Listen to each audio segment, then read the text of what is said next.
अपना समझा लो। तुम भी कम नहीं हो।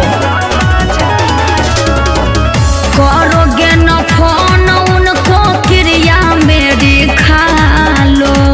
पहले सहेलियन के अपना समझा लो। कॉल मत करना, सुन लो ये वरना, ये तो बदतमीजी है। अरे ये तो बदतमीजी है। लगती है बुझाने वो पहेलियां। क्या? अरे ऐसा हो नहीं सकता लगती है बुझाने वो पहेलियां। हाँ ना? बोलने पे भी ना डरती है। तो क्या करेगी?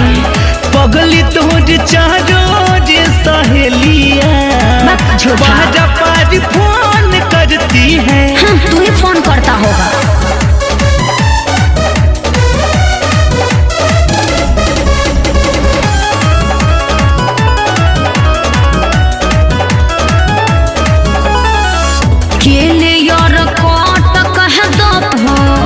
कहती है ऐसा क्या है इतना उस पे मरते हो। गलत फहमी में मत पड़ो। क्लियर कट कह दो प्यार मुझसे करते हो। कहती है ऐसा क्या है इतना उस पे मरते हो। मनोवचन मुझे पागल बनाना इतना न ये जी है। अरे इतना न ये जी है। ना जाने काहे इतना हक से। का हक से बोलो? ना जाने काहे इतना हक से। अरे का भजया कवाज धरती है। ऐसा क्या?